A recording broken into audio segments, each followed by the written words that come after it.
Inside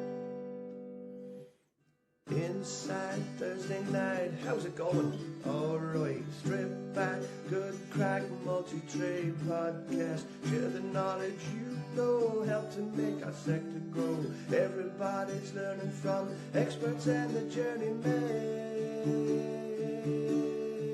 Insights. Right, we're back. Season 6, Episode 8. I'm Stephen Buckley. And I'm Keith Daly. And this is Inside, the Stripped Back podcast, sponsored by Robust Lighting. And in association with Snickers Workwear Ireland. We've got a good overload segment lined up for this episode. We've got Tom and Ella Kindregan joining us in the studio.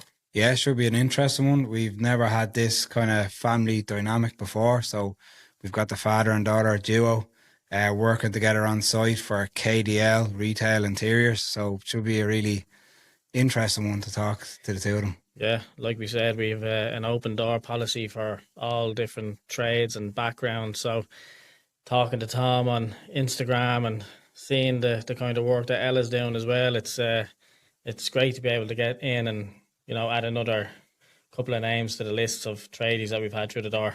Yeah, no, 100%. And then after them, we've got another really interesting guest. We've got Keith Daly. So he is a firefighter, paramedic, and whiskey enthusiast. So, yeah, you know, the whiskey part's really interesting me. Yeah, can't wait to get to the whiskey and have maybe a taste of one or two and maybe a chat then involved in it as well. So I guess the only thing we can do is get the episode rolling and get into the overload segment with Tom and Ella. Let's go for it.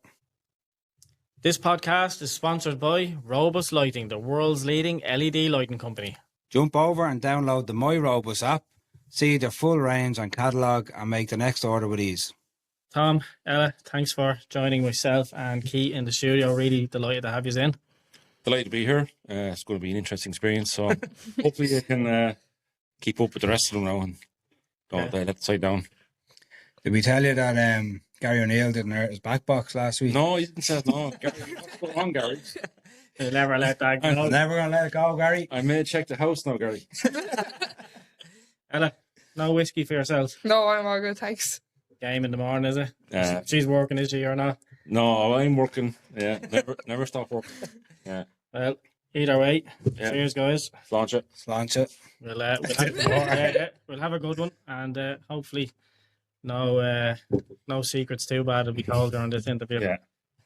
But like I said, on every interview, we take things back and we try to give our listeners a bit of an insight into every guest's upbringing and childhood and school and what got them into doing what they're doing. So I guess we'll start with you, Tom.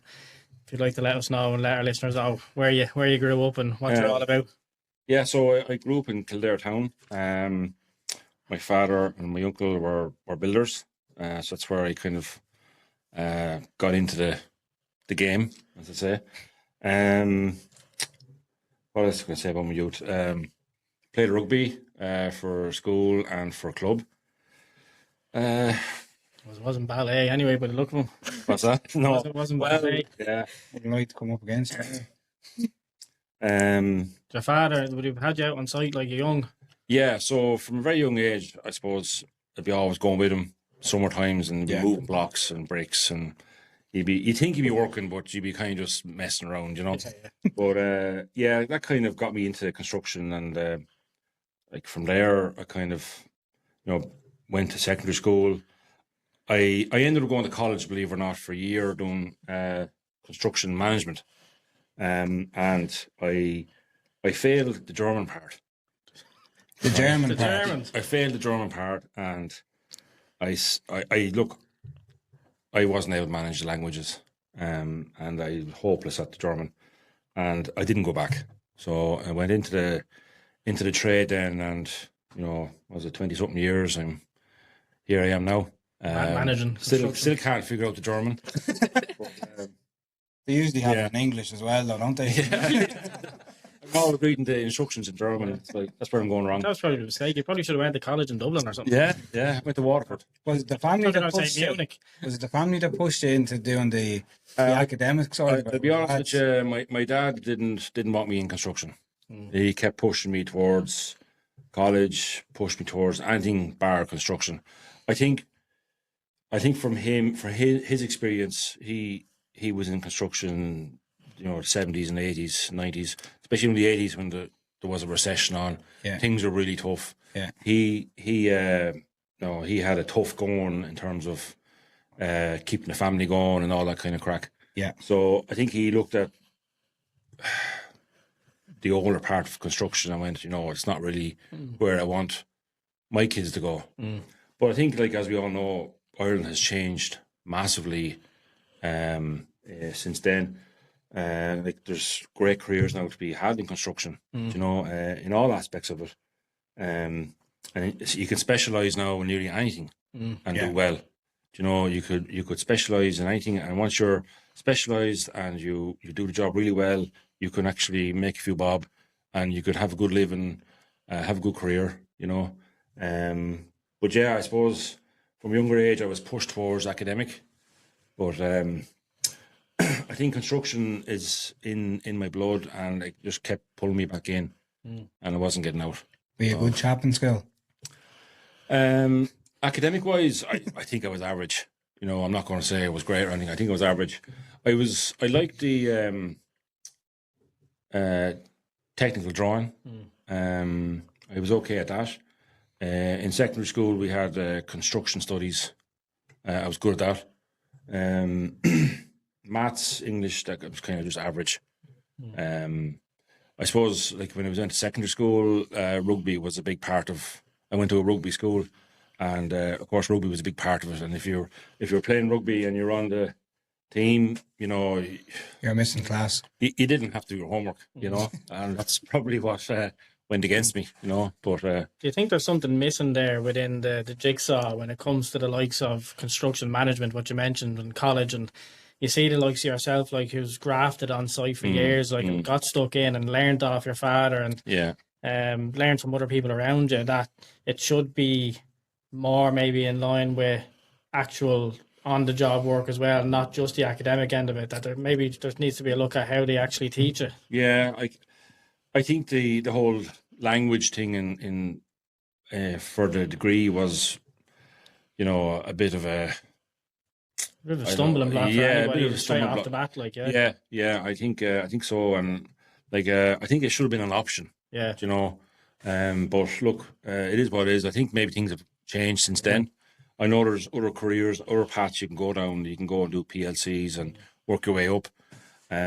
What year would that have been, roughly? 2002, I think. Yeah, 2002. We hadn't even reached the stage, like, of what we're at now, like, with the likes of the Duolingo and the AI being able to even translate stuff on page for people. What I mean? No. So it's a lot easier for people now, even getting in, being able to do languages, even on site. Like, if you were looking at any type of equipment that you're using or any type of schematics, and it's different types of language on our drawings, you can probably, even with your meta glasses that I've seen on Instagram, you can probably tell you what you're looking at without even have to think about it. Yeah, exactly. Yeah. So, like, I've seen these videos of augmented reality on building sites where you scan a code and you hold your phone up and it shows the finished building. Yeah. So like, as an electrician, if you went in and you're basically in a room and there's nothing fitted there. There's not even a roof or anything, and you can scan the room. You can see where all the ducting's going. You can see where, so that kind of stuff is pretty cool. Yeah. That's going to be the way forward for a lot of high-end construction companies. Yeah. There's a lot of design studios doing it already, isn't there, where the client will go in and they get the augmented view of what the house is going to look like. So it's tech is definitely coming on, because like we have at work now, we have a thing called the Giraffe. So basically, it's a company called Giraffe, and it's a scanner. It's like a LiDAR scanner. It takes photos as well, but they can sit in the room and it'll scan the whole room, and it'll take fairly accurate measurements to within like maybe a couple of mil, and it also gives pictures of the room. So if you put in 4 spots, you can actually walk through the room. Jesus. So in terms of surveys, it made surveying very quick and easy for me, and not having to draw every single. It's a good sales tactic, yeah. No, it's subscription based, but I mean, it's worth it in the long run. Worth it, yeah. Well, you've had you know, the opportunity as well, like of getting your young lad coming out on site with you during school holidays, and you know, any chance that you probably get a bit of downtime from school, and the likes of yourself, Tom, like you've mentioned there as well, like being on site with your dad and all as well, and now it's nearly passed on to another generation now with Ella now, like, and would you see a lot of how you were growing up in Ella now as she's grown up? Yeah, I think there's a lot of similarities.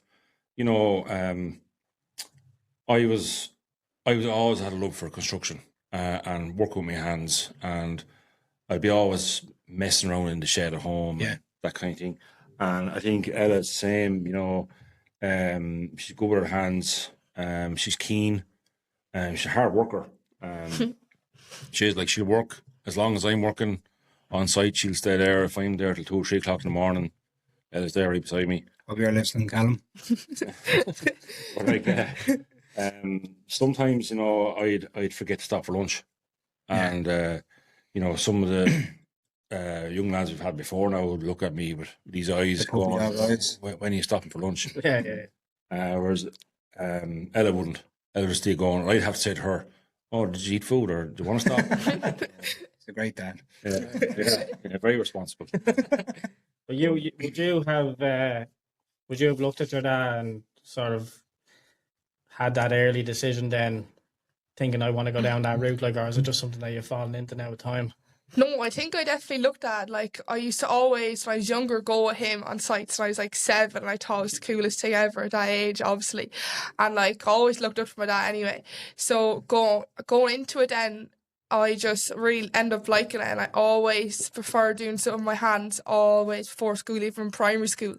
Never ever liked even primary school, let alone secondary school. And I always find myself liking more like doing practical things than learning things off and all things like that. And did you have an idea for Ella, like, you know, bringing her onto the site, or was it just kind of, I think, dip her toe in, you know, getting out there and working? Yeah, that's the hardest part, I think, for young people now, because it's so hard to actually. I know when I was growing up, it was 12 years of age. I was working in a petrol station and then picking spuds in the summertime. That's nearly a gone thing now. Like, it is, so like when I was younger, summers were working on sites.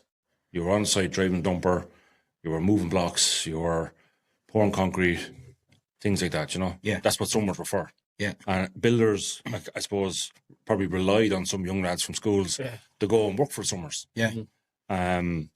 Nowadays, obviously, with health and safety and you know, better working practices, that can't happen for good reason. But I think that's where young people are missing out now as well. Yeah. Now I know in our situation it's a little different, more family based. You know, construction we're in. So I was able to bring Ella in under my wing. Yeah. Obviously, you know, the jobs I was able to do was more suitable for a younger person. Yeah. I think the first proper job we ever went on was I got a call from a shop we did in up near RD, and there was a problem with a downpipe in a gutter. It was broken off and it was leaking, and it was coming in through the shop. And I think the first proper job you came with me, and we went up and we fixed the gutter and down. Just simple, you know. Because he was a good client of ours, you know, you do whatever you have to do to make sure it's right and make sure they're happy, you know. So the first thing was maybe carrying a few tools in for That's you. It, go to the van, get this, get that, you know. But if you look at the likes of, you know, Instagram now, and probably like Ella, you could probably give a bit of a better look into, say, your age group, or the age group even anywhere between the ages of 16 to 18, even 20. You're looking at everybody with their TikToks now and Instagram. And I don't know if you maybe are following your friends online, and they could be putting up, you know, maybe like makeup reviews, or, you know, getting their nails done, or like beauty tips and all this type of stuff. And yet then they'll pop over to your Instagram page and they'll see you with power tools and, you know, hanging doors and fitting skirtings, and like your dad said, like, you know, going out and doing proper manual labor jobs, proper graft. How are you seeing, or how are you sort of looked upon from your friends when they see you doing that type of work?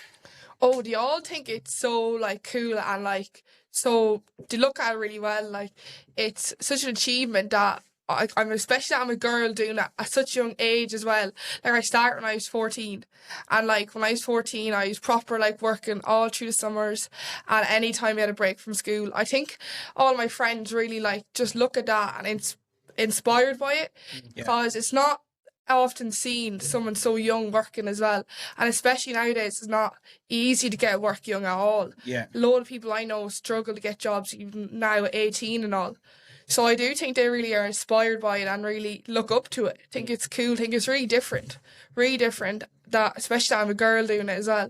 So I have plenty of mates that are like well in their 30s, early 40s. They can't even hang a picture on the wall. Do you know what I mean? I get the call the weekend, will you come up and hang a picture for me? Like, so they're like, and it's able hard. to hang doors, skirting. Yeah, it's hard to get people to do stuff. Like, so we did a job recently and for a dentist, and we did a fit out and new floors, new ceilings, whatever. And we were finished, and he said to me, "Do you mind if I get you to put up a few screws in random spots for pictures?" I'm like, "Yeah, for pictures and clocks and that." And I said, "Yeah, okay, whatever." He said, "Because I can't get anyone to do it for me."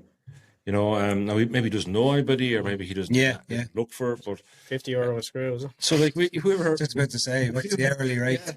we're going around putting screws, like finished walls and painting and going around putting screws everywhere. And it's like, but look, that's what he wanted. But it just goes to show you that even to get the simplest tasks now, people are struggling to find them. You know, How did you evolve into doing or specialising in the shop fit outs? Was it always that, or was there? Well, so I suppose going back to the origins, my father and my uncle set up a construction company, and they were doing, small renovations and small buildings around Kildare town and Newbridge and Naas and whatever. That kind of grew and expanded during the Celtic Tiger and whatever. But at the same time, there was a shop fitting company in Kildare town, and they grew and expanded as well. But they got too big for their boots, and when the crash happened, they just imploded. And there was a couple of people that used to work there that were left over, and they had the skills. They had the designer, the workshop manager, and a couple others were there. Like, they came to us and said, "Look, maybe we can do something." So they came on board, and we had a small unit, and we set up a workshop and got everything up and going. So then we had the shop fitting and we had construction kind of going side by side, kind of working independently, but under the same umbrella. Yeah. And whereas I was mainly in the construction part and running the sites, we were doing a lot of houses, that kind of crack. And then my uncle will be running the shop fitting side of things.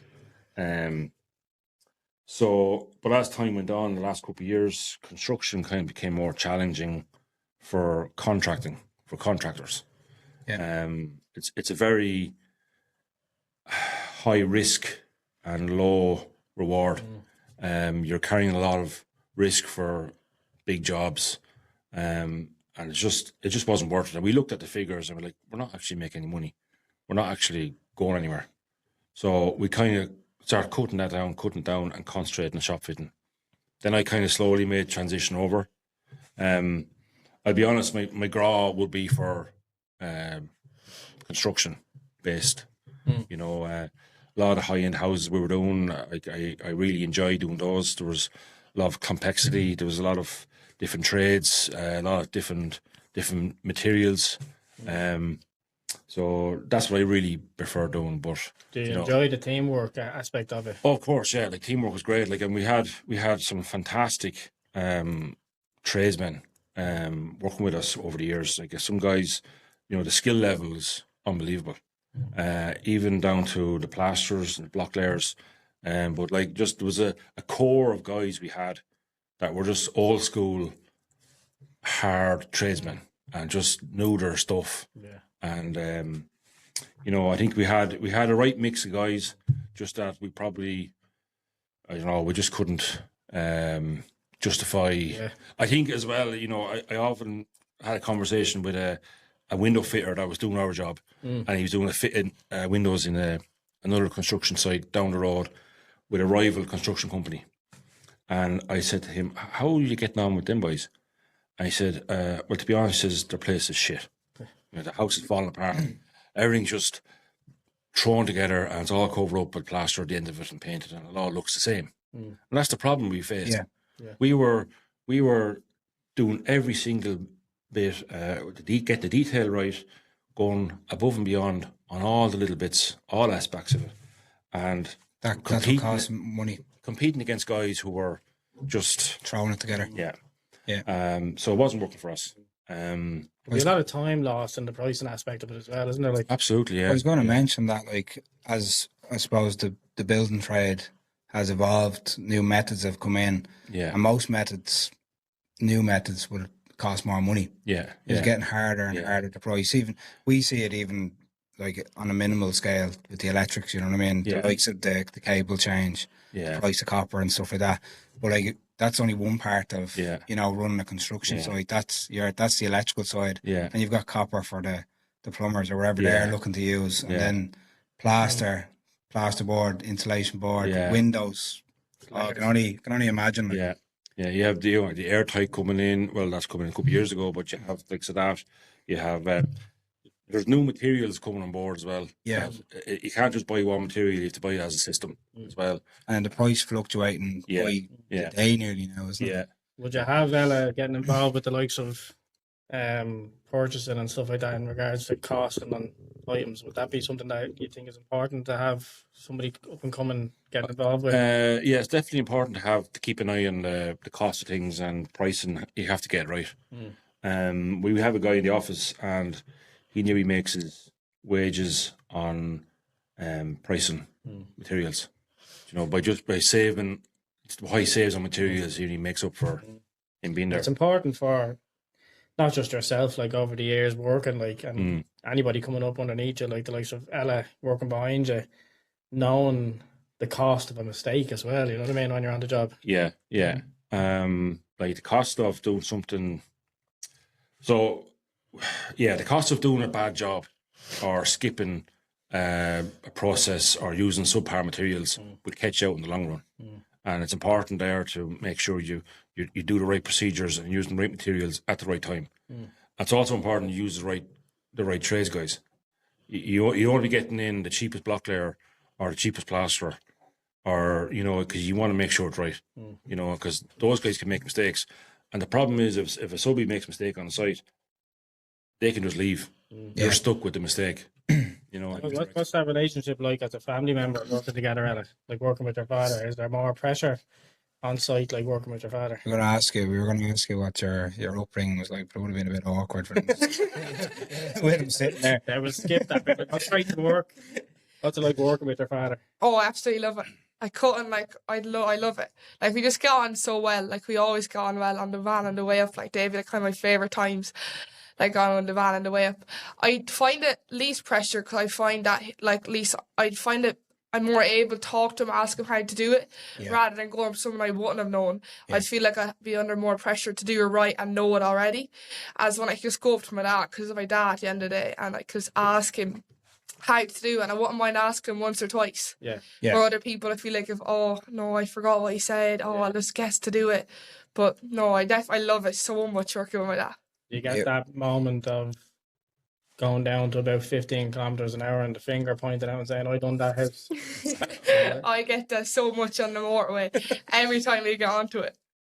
I've seen you doing the Instagram. I do it all the time, Well, Tom, you mentioned off air before we came on that Ella has kind of taught you a new way to teach your employees or the younger generation. So like I'd be probably the first to admit I wouldn't have been a fan of, say, young people coming in, starting off. Not that I wouldn't be a fan, maybe that's the wrong word to use, but I wouldn't have patience. I think patience is the word.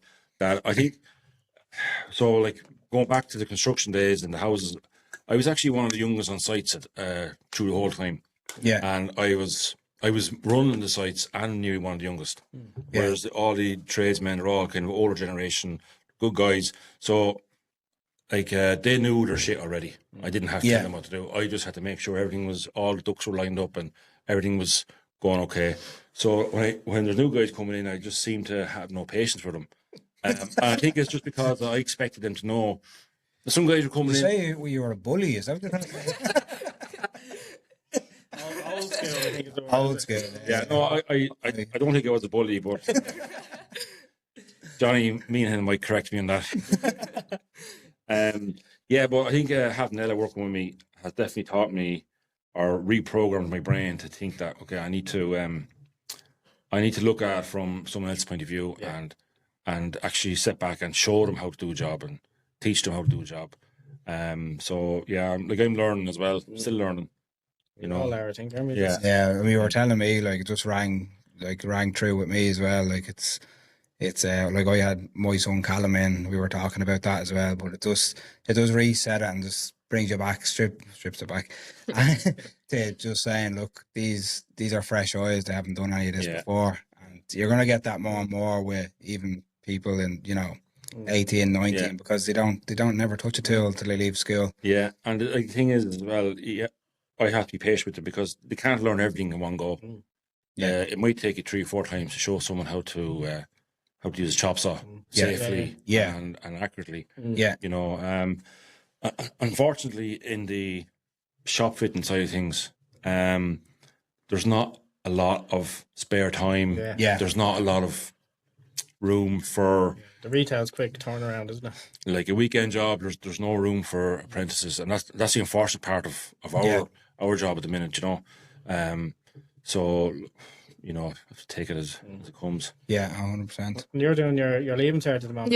I'm a leaving cert. So what's that like, coming home from a hard day's graft and at the same time bit of study on the back end? Well, I only really kind of started copping on. It was like, the leaving cert actually next month in the last 2 weeks.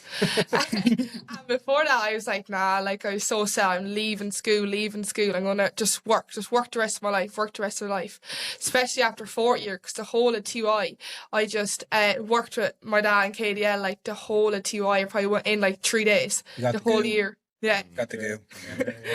And I came back after that and I completely lost interest. I didn't even want to look at a book, pick up a pen or anything unless it was to mark down a measurement. So I just was no, I kept telling them I'm not staying in school. And my mum and dad were like, no, come on, Ella, 2 years left. You might as well. Then they gave me the option and said, you stay till December. And if you really hate it, you had to leave, but you're not sitting at home, you have to work. I was 100% I agree with that. And I was going to do it, and then I had a trip coming up in the end of 5th year. I was I'll stay till the trip. And then the trip was at the very end, so I stayed for the whole of 5th year, and I was worked the whole summer, and then I was the very last day of my holidays, I said to my man, not going back to school. And she was Ella, your uniform is ready for you. Just go for the first day, that introduction day of 6th year. Yeah. I went to that and my mum brought me shopping afterwards. So I was happy then. But would you have seen, you'd see the likes of a percentage of your class being taken into the likes of Crow Park or the RDS, and they're all being shown these colleges and they're shown businesses and different types of courses that they can go down. Would you have had any memory or thought of somebody like your father or somebody else within the trade industry coming in and the schools actually promoting that industry to the students? Is there any of that in school at the minute? In 5th year, there was a load of talk of just college and there was very rare apprenticeships. But in 6th year this year, a lady came in talking about apprenticeships, and then she mentioned about the one in Kilkenny where you can go and there are people there just hiring. So I went to that and I really found that helped. I was looking around and interesting how many different apprenticeships there really is, go into not even just trades, other things. So I did find that helped other people in my school as well, not just me. Would you like to see yourself maybe down the line being one of those people that gets to go back into schools and promote that to other students come behind you? Sometimes I do really think that, because I know how much of a struggle school can be, and that to have that person there telling you there's another thing and it's not just college, it's not just that one thing, having someone come in and really show you that there is other ways than just the typical traditional college after school 4-year course. Yeah. And would that have given you a bit of a spark to want to maybe take up an apprenticeship? Yeah, like if someone came in, I feel like there isn't much in schools to promote anything other than colleges. Like it's very, very bad in the schools. And if someone was coming to me in 4th year and tell me about an apprenticeship properly and what like the full details were, instead of me just having like known that through working, I think it would really have helped other people as well. Well, myself and Keith have been advocates for it before, and I know it's not something that myself and Keith can just, step up and say that we have all the knowledge on, but I definitely think that there needs to be a reform, not just with the leaving cert, but with the apprenticeships being linked in with the schools. Like I think for anybody coming out with their junior cert and still wants to have a branch in with the school, but start an apprenticeship at the same time. So allow them to do their courses, maybe some core subjects, and start an apprenticeship at the same time. They could be coming out of school with a bit of a leg in for the career that they want to go into, and at the same time walking out with a level 6 qualification as an apprentice and a leaving cert as well. Even to be able to walk into an apprenticeship, you know what I mean? Some knowledge. Like, and I'd be all against like lads sitting at the back of the classroom, and just coasting through the last 2 years just for the sake of it. Like, even knowing that they're gonna. There has to be a blend. There should be a blend there that gives people the opportunity to thrive. Because if you can get a lad, up top of the class in the trade section instead of sitting in the back during geography or something that he's no interest in, do you know what I mean? Yeah. It can be it can run them down a bit as well. You know what I mean? Like Callum's good in school, like as in he's good. He doesn't disrupt, but you just know like he's not into it at all. But we're losing generations. Yeah, losing generations of kids. Because they feel that they've no other option. Yeah. Or they have to wait, or there's an ultimatum, you know what I mean? You either go or you stay, or, if you want to leave, you can leave, but stay a little bit longer because the parents just want to at least give their child the backup option. You can understand that, you don't want them to make any mistakes, you know what I mean? You want them to have the safety every option. I'm sure it's the same. But I think there's a big... For me, when I didn't drop out because I always had in the back of my head that I'd just be known as a dropout. Even though I'd be dropping out and I wouldn't be sitting at home, I would be working and I'd be working hard and I'd be doing something I'd be doing when I leave school anyway. But always in the back of my head, biggest thing, reason I stayed in school is I never wanted to be known as a dropout. I never wanted someone to be like, oh, sure, she just dropped out of school. I feel like there is that negative view on it. And even though you're doing it and you're working hard, there's that negative view on you as a person just because you couldn't finish a system that is not made for everyone. And that's why I think the systems have to be blended in some way. There has to be some sort of reform in it. And it just takes the likes of this podcast or the likes of yourself, like having a bit of grounding and a bit of an Instagram page, or we're maybe a few years behind in Ireland from what they are in the UK at the minute, and I think they're doing great things over there with colleges and getting into colleges early now with kids and actually giving them... you're finished when you're 16. So A levels and everything, they're getting in at them at that stage. So maybe just somebody can spark up a conversation somewhere and just try and blend the last few years of a student's school life with the birth of their trade life. Blend that together. The other side of the coin then is Daniel, my nephew. They won the tool bag last week. He left school after his junior cert. Best decision he ever made. He's quality. He's going to be a quality electrician. It must be great things. It must be so hard for young people who don't have a construction connection, especially that don't fit into the regular academic school, who want to do something else, but they've no way of getting in. They don't have a DA or nothing. Dan without Keith, might have struggled to find that start, And then you become that dropout, like Ella said, scrambling around trying to find the right company. You know what I mean? And that's where you lose them, You either lose them to not having the right support, or we lose them to Australia or Canada, and they go off and they try and, find a new life for themselves because they just get lost in that sort of grey area, I think it's one. Yeah, it's probably one that it's a lot bigger than what we have the answers for. Yeah. But I think you need to mention it. You definitely need to mention it. You know. Did you think having a girl when you had Ella? Did you ever envisage her going into the trades? Well, like out of the 3 kids, so like I have a son. Abby is the second, and Ella is the youngest. The son doesn't have a name, does he? It's just Sonny Boy. Sonny Boy, yeah. Evan. Son. Yeah. So like, Evan's an electrician, so he didn't get a name. Right. No, he's Know how you feel. He's actually starting his apprenticeship in Loughlinstown in 2 weeks. This is phase 2. So he's really looking forward to that. He was a bit of a slow starter, a slow burner. He's 24, is he? He turned 24 this year. 24. So out of the 3 of them, to be honest, when they were younger, I didn't know what way they were going to go. I had no idea. I didn't even know what I wanted to do myself. Yeah. You know, You're too busy working. I'd say. too busy working. Yeah, the same as me. Yeah. You know, I had no idea. I just, I assumed that they'd go to college and whatever. But you know, it's not until they get older and you see their interests and like I knew from Ella from when she was, you know, young enough that she was good with her hands. She good abilities that way. So, you know, it's good to see her coming on. It's a nice way to call her a head case, isn't it? Yeah. Is there a goal for yourself, Ella, to try and maybe advance within the trades, maybe get an apprenticeship yourself? Yeah, I'm looking to do a plumbing apprenticeship after leaving, sir. That's what my aim is anyway.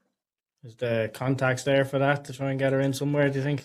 No. She'd She accused me of sabotaging her. So she's been asking me to do CV, and she says I'm delaying it because I don't want her to leave KDL. But who else is going to throw up them shelf studs? So look, you know, after leaving cert, I think we'll be concentrating on looking for a plumber. You know, obviously as a protective dad, I'd have to be, you know, somewhat screening through them, you know. We'll see if there's one out there. The plumbers to be motley crews, don't they? Yeah. Want to get the right one. There's some good lads out there, and then There definitely is. We've had a few of them through the doors here as well. It's as I mentioned upstairs to Ella as well. I said the times have changed now compared to what it was years ago, where a lot of the electricians and the plumbers would be. You nearly have to stay apart on site, like, you know what I mean? Where you're more linked in with each other more than ever now, with the renewables and everything like that, with the heat pumps and even the solar and all that's all blended now, isn't it? So it's something that's probably exciting for Ella going forward. Like, hopefully, you know, it works out for you. Really do. Well, they're probably the 2 trades that are probably innovating the most. Do you know what I mean? With the likes of the heating and solar and renewables and all that kind of stuff. But going back to yourselves, I just wanted to ask, what's a day like for the 2 of you working together? So an average day, we laughing already. Yeah, look, it's great because we have a bit of a mess in the van and on the way up, and like the lads on site, we're a tight crew. You know, there's only a couple of us, so we all get on really well. And in fact, like the 2 other lads, Johnny and John, like we started working kind of around the same age at the same time, so we kind of grown up together as well. Yeah, you know, so we all have a bit of a laugh, and we don't take things too serious, but we get through the work, we get the work done. You know. Yeah. Same goal for you as well. Yeah. So like, just, you know, if you can't have a bit of a laugh at work, you know, is everyone on the same wavelength? Like, if a job needs to be finished by a certain deadline, or is everyone pulling, everyone rowing the same? Yeah, they are. Yeah. The 2 boys are good now. They'll row in, and you know, they'll get the job done when it has to be done. And do all you specialise in your own part of the job, or do you all kind of muck in together? I suppose it depends on the actual job. So sometimes there wouldn't be enough work in one area for everybody, so it'd be a few lads there, a few lads here. Sometimes 2 or 3 jobs have to happen at the same time. Yeah. Like weekend fit outs are just bonkers crazy. You know, everything goes. You could be doing anything. So like we would do. We specialise in kind of in weekend fit outs with pharmacies. So pharmacies close on Friday at 6 o'clock. And as soon as 1 minute past 6, the sledgehammers are out. You know, the wrecking bars are out. The electrician's in trying to disconnect things quicker than we're trying to throw them out, Ceiling guys are in, pulling down ceilings, putting up new ones. There could be chasing floors, and it all could happen on Friday even. It's like 60-minute makeover. Yeah, it's crazy. DIY SOS. There's no time for any checking over drawings. Everything has to be kind of planned beforehand. And we've come up with a good system now where everyone knows what they have to do. Everyone knows the way it works, and the few subbies we keep using, they know the crack as well. They row in and everyone gets along. So that's Friday. Saturday, you're looking at rebuilding. So you could be building studdings for consultation rooms. You could be putting new ceilings in. You fitting the units, fitting the retail dispensary. And normally it's a rewire as well. So you can imagine trying to rewire a shop. Strip back to the you can imagine trying to rewire a shop in a weekend. And Sunday it's kind of finished touches, putting the shelves in, clean up and get, make sure the computers are up and going and the tills are going. And we hand over then, and Monday morning they can operate. And then the following week we'll follow on with lads coming in doing the floor. Maybe we come back and do a bit of touching up and a few units we wouldn't fit because you wouldn't get everything done. You'd be working on this. And when the van is parked up, when you get home, is work is done, or are you do you click into family mode then? I doubt it. I suppose for the last couple of years, I've been working on a project, working on a family home, bought a place, and I've been renovating it. So that's kind of been my penance. I don't know if you call it that, but I've been doing a lot of work there, weekends, bank holiday Mondays, after hours, the second part of Christmas holidays, I'll be down there. Down there. The last couple of years, and I suppose Ella, even Abby comes down now and again, and Evan has been there too. And trying to have the hands, What's the goal for yourself, Tom? Like, is the goal to eventually be off the tools at some stage, or do you see yourself working till you can't work? I don't know really. I don't know. I'm kind of making up as I go along. To be honest with you, I have a goal of getting off the tools in the next 5 to 10 years, and not being as busy. And I'm trying to cut out driving. One of the things it's amazing. Like when I was 17. 18 when I got my license and I got a car, all I wanted to do was drive everywhere. Remember getting in the car and was driving. Yeah. But now you were chauffeured here, were you? Yeah. I hate driving now.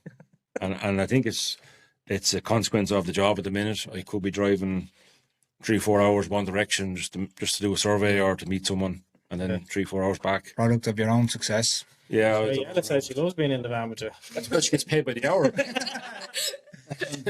Every time you drive out the gate. Yeah. No, if get Ella to start driving now, I'd be happier. Hope none of my lads are listening to this. She loves the M50 traffic, does she? Yeah. See the car park. Nice one. Yeah. What's social media mean to the two of you? I've seen, obviously, we mentioned Ella having the social media page and being a presence on there and slowly growing now, and I've seen the likes of a Tool Fix that had you featured there recently. Yeah. What was that like for you? It was unreal. Like, it was so cool. I only recently started my Instagram page within the last year. Solely because my dad could always be tagging me in stories, and I'd go on my main one, and I just wasn't grasping the right people, because they'd be all my friends who would be like, oh, I have no idea what she's doing right now. So I said I'd make my own page where people who are following understand and see the hard work we're all doing. So I made that. Yeah, no, it's great because it's a different aspect of or a different side of the trade, even than me, myself and Keith would have sort of seen, because we'd be bombarded with electrical. So it's a breath of fresh air, to be able to see, a bit of actual, hands-on, physical bit of craft work being done. You know what I mean? Even with the likes of yourself, posting up the etching you were doing on the kickboards going around. Was that a domestic job? That was my own house. It was your own house. Yeah. Brilliant to look at. It was something simple like that. I had a brainwave once when I was doing studying. Sure, I'll put a curve on the wall. Yeah. That's a great idea. The plasterer didn't like it. Yeah. Now I'm putting a skirting on. Yeah. But So- it's little small videos like that, like that just gives. Yeah. You know, you could spend hours trying to think of the right bit of content just to put up there. Yeah. But you are literally just putting up what you do day in, day out. Like, I think, and it relates, like, you know. My Instagram page, it doesn't really have a bearing on my work in terms of I don't need it for work. To I get don't. work, yeah. I didn't push the Instagram page to get jobs. Yeah. It mainly started off as out of boredom. Yeah. And then it kind of, all right, okay, I'm getting a bit of interaction here now, and Procrastination on it, like, I get a bit of people are liking me. Yeah. I'm chatting to a few people, so it kind Is that what it's about as well? Like the community. Social, that's yeah, social side of it, yeah. a social thing, really. Yeah.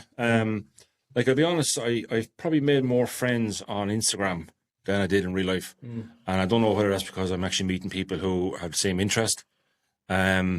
But I've actually met a couple of people as well, like yourselves, of course. Yeah. But then, like, there's Gary. I met Gary through Instagram. We went to England on to watch Abbey play rugby, and a guy from London drove 4.5 hours just to meet me, Angus, and I just, things like that. It's just crazy. Yeah. For someone to go out of their way, drive 4.5 hours to meet someone, watch a rugby game, and then drive home, I just think it's bonkers. We constantly have like pinch me moments, like when we have the likes yourself driving down to see us, and we've a couple of lads from the UK coming over to see us. It's like Andy Fraser coming out from the UK, and like that just wasn't on the cards when we started this. Andy, like, so it's like I've become good friends with Andy on through Instagram, and he couldn't shut up about you when he was here. hope it was all good. But he's such a genuine guy, and there's so many of them out there that I'm afraid to start naming lads because I'm going to leave someone out. But I think Paul Collins was on to me there during the week. He said, make sure when you're sitting in front of Tom, if you're asking the song choice at the end, tell him to pick Dance Monkey. During lockdown, during COVID, right? So this Dance Monkey song came on, and I just happened to say it. I was in a group chat to say to someone, "That song's fucking annoying," And he went with it, and the other guy as well. Bad thing to say to Paul. Yeah, him and the other lad, Dave, the carpenter over in England. The two of them just went all out on it, and every week, every day, they were tagging me in these songs, and I just wouldn't shut up. But it was a bit of crack as well, Yeah, but that's what it's all about. It's just having a bit of a laugh. I think there's so much negativity on there that to have a group of lads that you can have a bit of a bounce off with, a bit of crack with, like it's it's what it's all about. Like there's a lot of people you see get pushed off of social media just through pure negativity. And they're on there for the wrong reasons, Yeah, and I think one of the things I'd say about Instagram is don't take it too serious. Don't take, if you're putting up stuff and someone's commenting on it negatively, you just have to forget about it. Yeah, like I constantly put up, stories, and someone might text, "Oh, that's oh, this is going to happen, or that's going to happen." I'm sure if it does, it does. Like, we'll tackle that when it comes. Yeah, I'm intrigued with these meta glasses. Are you? Yeah. I think I'm gonna have to get a pair of them now. Yeah. I've seen the day in, day out on it. It's because it's pure, and the lads and everyone seems to love it. It's POV, isn't it? Yeah. I've seen you driving in the van and looking left and right. The driving kind of puts people off, because it goes too fast. I started getting a panic. I was like, did he look right enough? Is there a car coming? He holds the camera. He's driving. There's a car coming. Yeah. I think a lot of people like. I assume they like my stories because it's real. Yeah. It's behind the scenes. There's no magic filters. There's no editing. It's just is what it is. Yeah. A proper day in the life, like. Yeah, and like not everything's perfect. No, not now. Shouldn't be either. There's no such thing as perfection. No. So. And you see a lot of stories. You see a lot of Instagram posts, and they're all just finished products. Yeah. That's okay for selling something. Guilty as charged. Yeah, that's okay for selling something. But I think from my angle, I just prefer to show the whole lot. Sometimes I'm guilty of not showing the finish. Yeah, you be showing the showing. Yeah. So I think that's I think the likes of myself and Keith with the podcast. It's literally that, like, it's getting people in and showing people the real tradesperson or the real person behind whatever career that we're promoting and whatever week it is. you can have so many people out there looking for the quick fix, or the quick 100,000 followers, if it's through paying for followers, or if it's whatever, and they're just looking for the quick buck. You know what I mean? Yeah. It's literally who you are. Genuine person. Genuine, and that's what it is. And I think that's what people want to listen to. That's what people want to see. And like, albeit myself and Keith love having everybody on, showing who they are, and we want to promote and share who you are as a person, who the business is, help everybody along. It's definitely an extra string to your bow to be able to have the confidence and have the guts to go on Instagram or any of them. Yeah. Or even the podcast. Like, if you rang me, like Tom rang me the other week, he's like, what are we going to talk about? And I was like literally, like what you would talk about in the van with Ella, what you would talk about with Keith upstairs, you know what I mean? Or, sitting in the wholesaler, or talking to anybody at lunch, Maybe not everything. Not everything, but, it's just pure chat, like. And I think that's what we're trying to get across to everybody, is that don't be afraid to be yourself and just give yourself to the listeners or to the viewers on Instagram, because at the end of the day, if somebody has an issue with it, just don't follow. Don't follow. Don't follow the podcast. Don't follow Tom. You know what I mean? Because nobody, like, if you want to be a troll, go troll somewhere else. Like, At the end of the day, I poke at them. There's a lot of them out there, and there's a lot of negativity out there as well. And I think it's you just have to kind of block it out somehow, as well, isn't it? Yeah. But Instagram is a funny place, because a lot of people say, "Oh, it's fake. It's all fake." Yeah. But Instagram's not fake.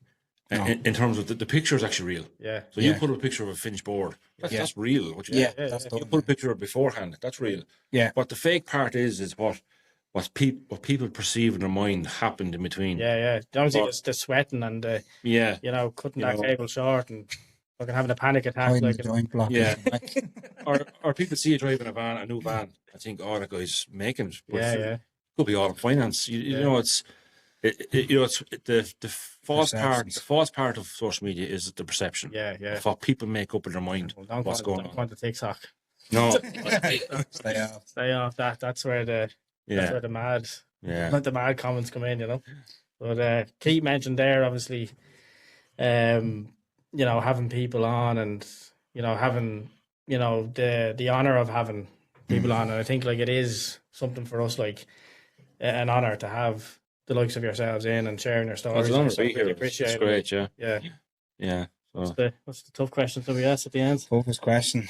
I know what he's going to pick now, but our Spotify playlist. What are your songs to go on the playlist first?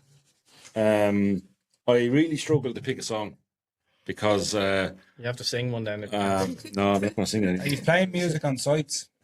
That's another big question. So, like, I get asked a lot, what's my playlist? Yeah. A lot of subbies come in and listen to the songs I'm playing. Here, Tom, what's your playlist? But it's just playing from my phone. I use the Apple Music, so I've been meaning to do a list and put it together. But the song I'm going to choose is the Foo Fighters, Times Like This. Brilliant. Class. That one. That's a deadly one. Yeah. That's let's go to. I'm going to choose Rhythm is a Dancer, because that's what we listened to in the van the whole time. And we probably jamming out in the van up front. So. Two great songs. Another good story behind it. Keith was trying to start a new one now last week with the whiskey bottle that's here. We might see if we can drag it on, seeing as you are having a glass. If you were to sit down with anyone, dead or alive, and have a glass of whiskey with them, who would it be? Malibu for you, Ella. Yeah. Anyone? I think it'd have to be my dad. Oh, yeah. Lovely. That's a good one, actually. Yeah. One last glass. One last glass, Yeah. Yeah. Nice parting glass. Yeah. Cut the shit. That's it. Look, it's been a pleasure. Yeah, thanks very much for having us. Yeah, hopefully we'll keep an eye on the journey, Ella, and we'll keep in touch, obviously, online, and obviously, if we get a chance to meet again, we will. Yeah, absolutely. Yeah. Appreciate you coming in, lads. Thanks for that. Thank you.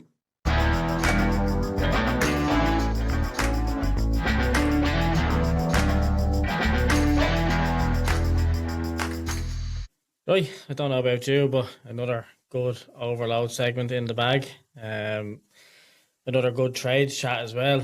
Yeah. Getting a bit of an insight into somebody who's been in the game for a while and has clocked up time and experience and knowledge, and then another person then coming behind.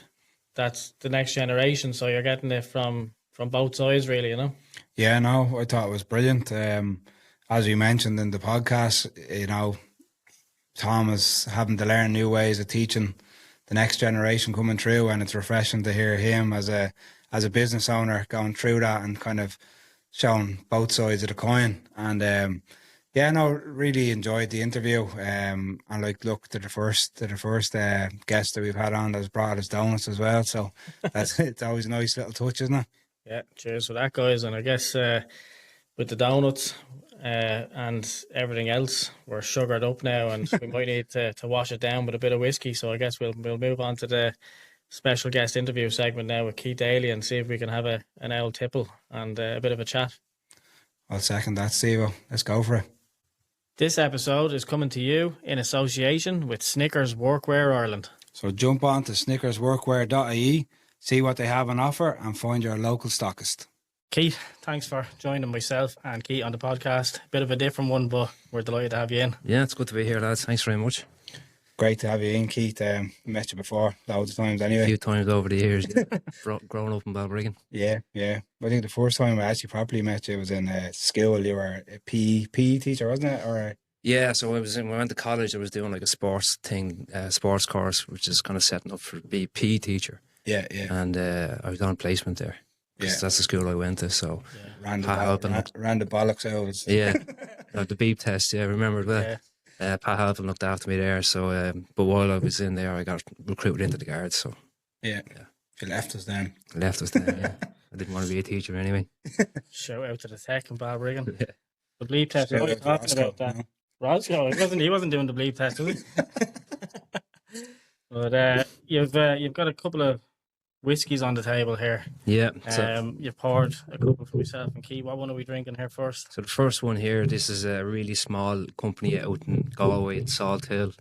They're a family-run distillery with a long history of making poaching back in the day when it wasn't so legal. Yeah. And they're transitioning now. They still make poaching. It's a big part of what they do, but they're making some fantastic whiskies out there. So they're one of the smaller companies, and they looked after the Fire Brigade Whisky Club recently. Right. So that's what we're starting with tonight. Yeah. Cheers for that. Cheers, lads. Launch it, lads. It's a smoky one. Lovely. Clears the nostrils. Yeah. The aftertaste, though, that's what I was thinking. The smoke. We had a little bit of a taste of it before we came on, and it was still there, but it's one of the easier ones now that I've tasted. Yeah. The aftertaste, you know. So that's like with whiskey, that's called the finish. It's a big part of whiskey. So obviously you start by smelling, nose, and then onto the palate, which obviously you taste the whiskey, but big part of the flavour, and really good whiskies have a long finish. So after you finish swallowing it down, like for the minutes afterwards, sometimes you can still, as you breathe out through your nose, you can smell that again. And you get, with this one, you get the smoky peat coming through. And these lads have their own peat fields and all out in Galway, so they're cutting their own turf, and they're using that peat to dry the barley and stuff like that to make the smoky whiskey. You wouldn't think that much work goes into a whiskey, like when you break it down, like it's a craft, isn't it? Oh, it's huge, yeah. Like I said, that family's tradition going back years, making poaching when they weren't supposed to be. We all would have sort of grown up like around Balbriggan, and you know, back in my day, you'd be taking whatever you could, like drinking on the knack, as they say, like down the mill pond and down the back of the canal and stuff like that. But whiskey wouldn't have been a thing now that I would have got into at an early age. What age would you have started? Yeah, so I started quite early, I'd say. Like whiskey is generally an older person's drink, but I was always into the whiskey from a young age. Obviously starting off with the normal stuff, Jameson, that type of thing. I was always a Guinness drinker from when I started drinking, so it's kind of a natural progression if you're into that type of beer. That whiskey, it goes so well with it. You can't drink any more Guinness, so you move on. You have to something a bit smaller. But it's just whiskey and Guinness, they go so well together. Like whereas you wouldn't really see fellas drinking pints of Heineken and then having a good whiskey with it. Like it just doesn't work. Just a bit of a waste, if you ask me. But Guinness complements it. I don't know what it is about it. It's the big flavours and stuff like that. You know. Yeah, no, 100%. And come here. Look, for anyone that doesn't know, we're from Balbriggan, so we know what the crack is. What's it like growing up around Balbriggan? Yeah, well, I grew up in Baludry, just in the village just outside, but I went to school in the tech there, like yourselves, and it was a great place to grow up. You know, we had everything on our doorstep. It was kind of all my family would have been from Glasnevin, so I would have been seen as the country cousins out in Balbriggan, you know, North County, close to the beach and stuff like that. So it was great. Had a great time. Yeah, no, 100%. You mentioned there obviously before about the PE covering within the PE within the tech. Would sports have been a big thing for you then growing up? Yeah, definitely. When I was growing up, sport would have been the only thing for me. I had no interest in school. Now that changed as I got older. But sport was a big thing for me. I used to race bicycles. I did that for 10 years, and at a decent level. Like I rode for Leinster a few times up that. I was part of an Irish development squad. They used to bring us down to Limerick and test us and stuff like that every few months. But we spent 10 years racing the bike, going abroad. It's a great way to grow up, yeah. Yeah, no, 100%. And come here, what was like in terms of school and leaving school? What was your first job, I suppose, when you walked out the gates of the tech? Well, I went to, like I said, mentioned at the start, I went to college, that sports course. But for me, when I was 8 years old, I wanted to be a policeman. So that was always the goal. So while I was in college, I applied for the guards, and I was only 19 when I was applying. So I thought kind of wouldn't get it. Yeah. But I got in the first round, and I was 20. So I left college. And I joined the guards when I was 20 years old. I was very, very young to be a guard. Like, I kind of wouldn't recommend it. I'd recommend go out and living life a bit more, but my career has changed a lot since then. So here we are. But while I was there, I got my first. I regret not finishing the degree. Yeah, I wasn't academic as a child. I hated school. I was out training, racing the bike. I played GA, obviously, as like most lads do. Yeah, I played a bit of rugby and stuff like that. Cycling being the big sport, and it's a very, very time-consuming sport, very different sport. So all I did was race the bike, you know. So I regret not getting a college degree. But while I was in the guards, I did my first degree there, and I was 5 or 6 years as a serving member then. And I went back again to college. I went to law school, and I took a career break to finish off my law school. And the plan is to be trained as a solicitor. Yeah. But you join the fire service. So the emergency services. Some people say you go, half circle, but you went in a full circle. Yeah. So look, just the emergency services, that type of work it's obviously what I'm drawn to. Like, so here we are. So yeah, and my dad would have always said, my dad was in the retained fire service, which would have always said you were very passionate about the job, like. Yeah, it's just horses for courses. It just suited me. I like that type of work.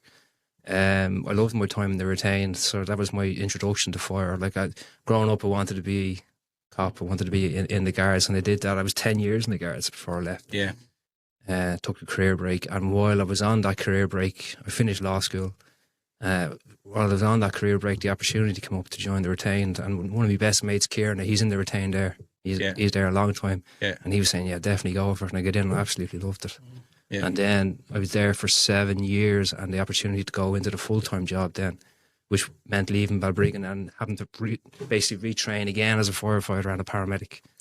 What was it about the job maybe that you didn't know before that, I suppose, made you fall in love with the job? The fire side? Yeah, the fire service, yeah. Like I said, like the emergency services and the kind of the adrenaline of that, and actually feel like you're doing something was always the big appeal. Now, when you get into the guards, and any guards watching this will know that 90% of your time is caught up with paperwork and going to court and that type of stuff, and actually being out and doing hands-on stuff is fairly limited. Like, obviously it does happen, but a huge part of the job is admin and red tape and paperwork. The fire service is the polar opposite to that. So we go out, we deal with an incident, and that's it. You pack up, you go, everything's all right. You get a call, you're ready for action, like. And that's it. Like, there's no, I'm not, like, most of my time in the guards was compiling files and going to court and prosecuting people in court and giving evidence. But in the fire service, it's kind of all hands on, get the job done. That's it. Yeah. Go on.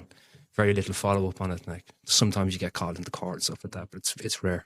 Is there a mental expectation of somebody going into the fire brigade to, obviously physical will have to be somewhat important going in? Obviously, if you're looking to get people out of burning buildings, but there has to be a mental aspect of it as well. Is there training that comes involved with that to the mental aspect of it?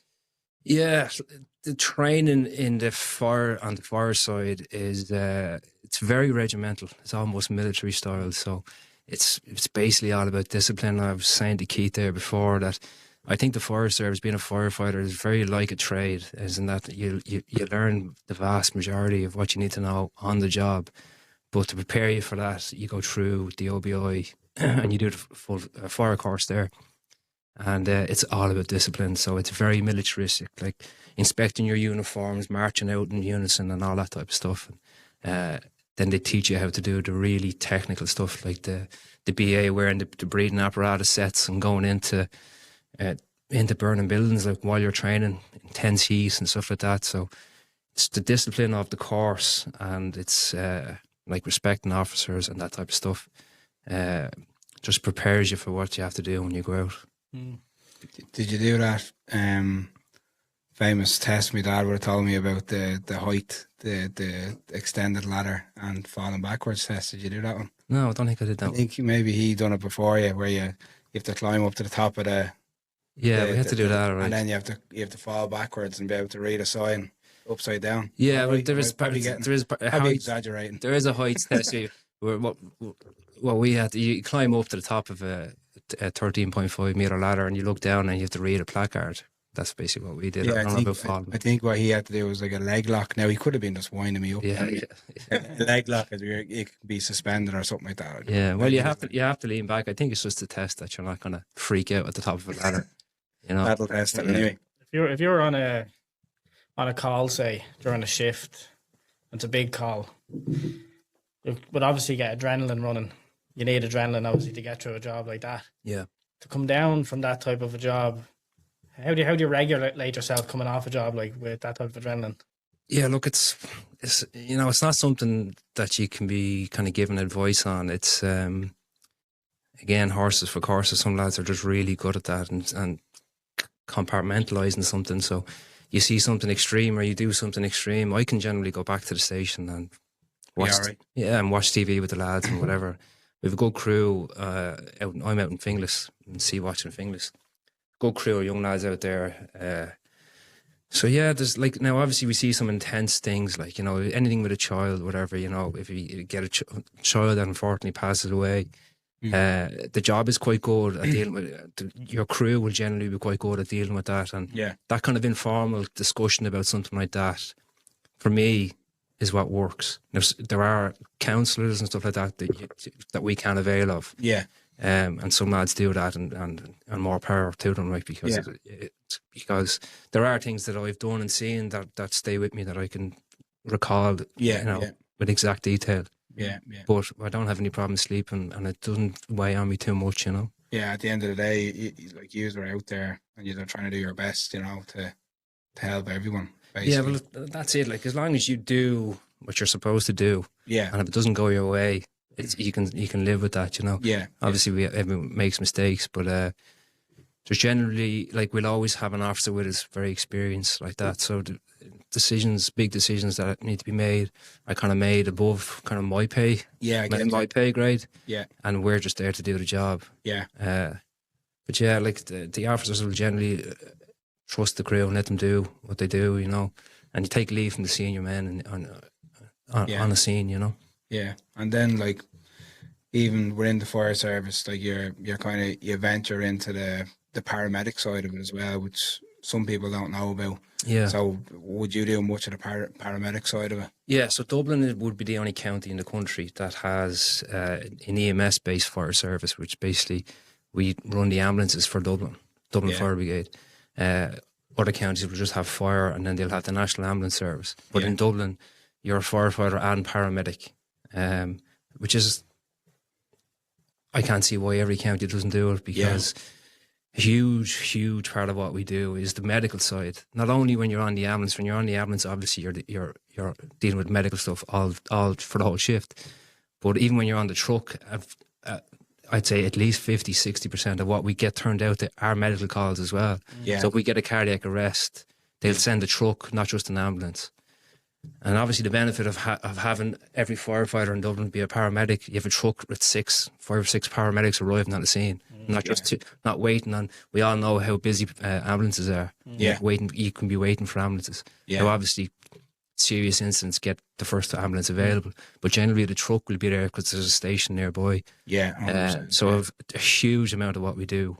But isn't it great for anybody even listening to this to know that, you know, if they were in some sort of circumstance where they needed a paramedic and they might panic because they see a fire brigade pulling up, that they'd be a bit more, hopefully, relaxed and calm to know that there's trained individuals on there. It does happen where people come and say, I was looking for an ambulance, not fire, but like you have 5 or 6 paramedics coming along. Some of them would be advanced paramedics, and those lads they do incredible stuff on the side of the road.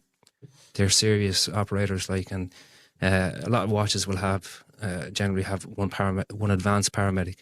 But arriving to a seat, like even for car accidents and stuff like that, somebody trapped in a car, not only do you have guys, firefighters coming along who can cut you out and get you out of that car, but you have paramedics there as well that can treat you before the ambulance even arrives. Yeah, it's like the EMS-based fire service. It's the American model as well, and they're doing it in the UK as well, in parts over there. But look, I know it's a logistical thing as well. Like it's not plausible in every part of the country here. Yeah. But I just think we're very, very lucky to have it in Dublin. Yeah, so what's the recruitment like at the minute, getting into the likes of the fire brigade? Is there a lot of people looking to get in? Yeah, there's always big competition for the job. Yeah, it's good. And they're recruiting this year. I know there's a new recruitment drive. There's the last recruit class is in the training centre at the moment, or they're finishing up, and they're going to recruit again. Yeah. So there's big opportunities there for lads who want to get into it. Yeah, no, geez, 100%. And for anyone like that's going into the fire service, like, what would be the main differences between a retained firefighter and a full-time? So the retained service, I was there for 7 years, I was saying, and you have to live within a reasonable distance of the station. So you really want to be 5 minutes from the station. So it's the epitome of, working in your community, because you're literally working and you're going out to people that you know very often.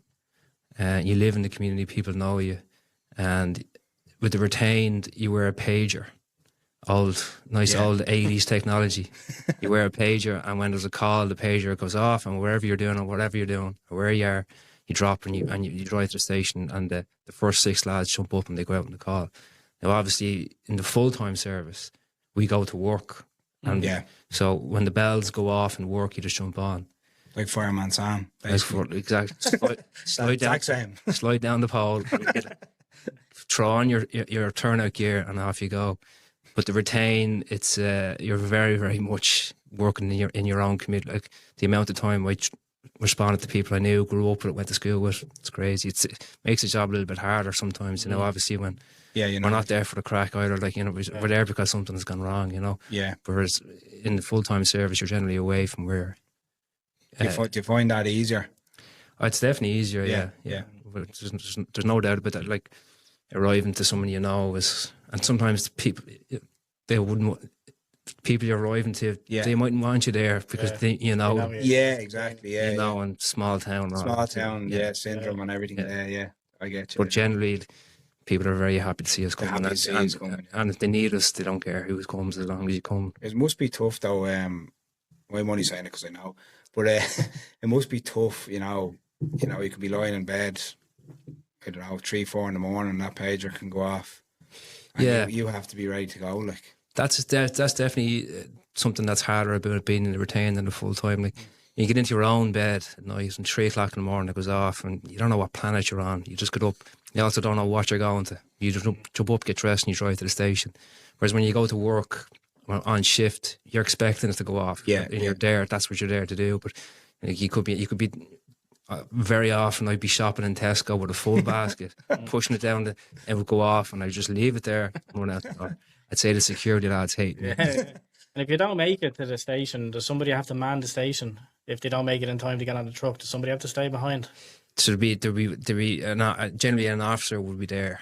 Yeah. Right. So you'd aim to be there within 5 minutes, aim to be turned out in 8, 9, 10 minutes. And the first 6 basically will go. we'll go out in the truck. So just get that response time down as And it's quickly the as you can. unknown, like you don't know what you're dropping your shopping bag and shopping trolley No, until you get there. Like you arrive at the station and you'll know then what you're going to, so you can kind of start to prepare for what you're going to do, whether it's a medical call, which is a lot of what we do in the retained as well, even though the lads aren't paramedics there, but they are cardiac first responders, so they're very well equipped to deal with cardiac arrest, and that's a serious end of stuff. Like, but you get everything from delivering babies to, you know, cardiac arrest and everything in between. Yeah, it's a wide spectrum. Yeah, it's great. It's great. Hard for partners, I'd say, though, is it? Like, yeah, like it's definitely just the unknown. You know, you can't. You don't know what. Like, you don't know where you're going to be or when you're going to be there, or like every firefighter, especially in the retain, will tell you this, and in the full time too. Lots of dinners gone cold on tables. Like even in work, it's every time we sit down to have a bit of dinner. As soon as you put the fork to your mouth, yeah, really. So, what's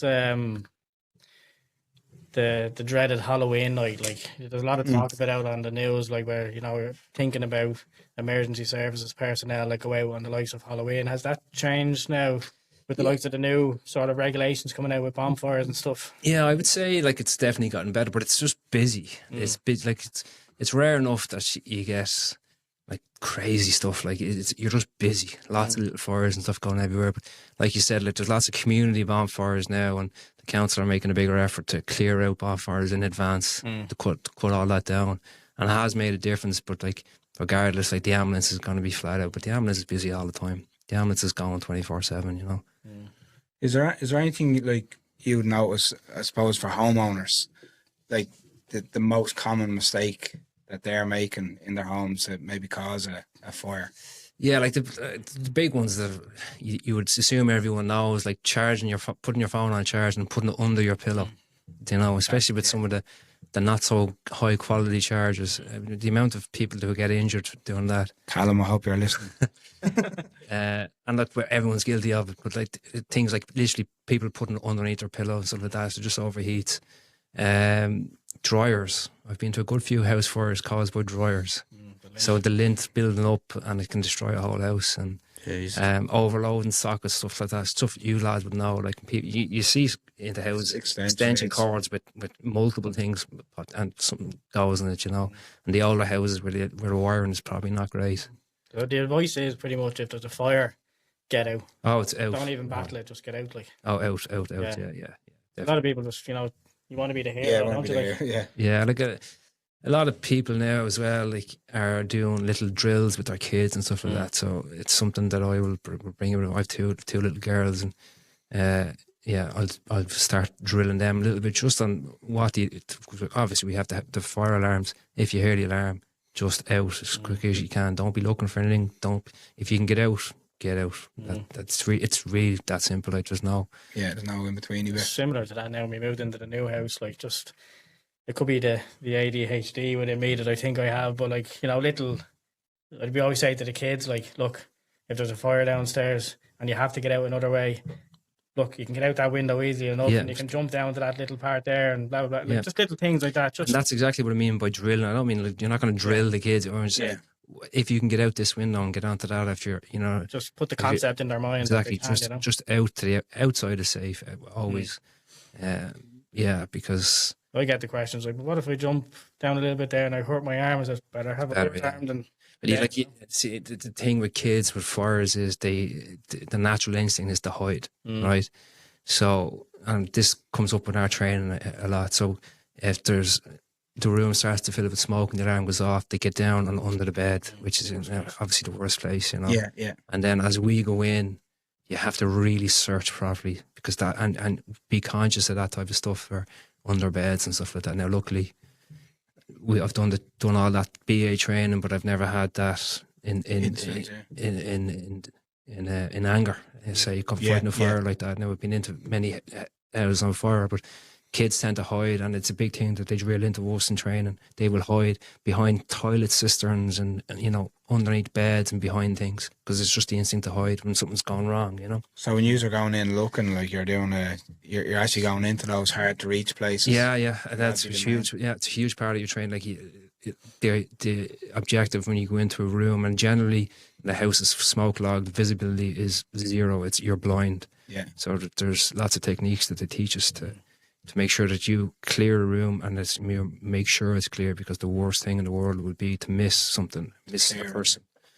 Would you just have any updates on training that might link slightly into the likes of ourselves with electrics and stuff, where a lot of the new solar panels that are going in, there's a lot of equipment now in the attics of a lot of Irish buildings, like inverters and batteries and stuff like that.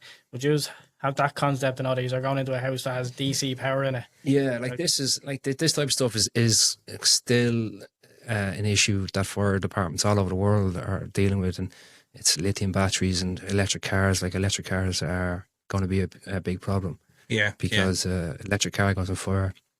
Can't put it. We could arrive and put a whole tank of water that we have onto it, and it wouldn't leave a dent.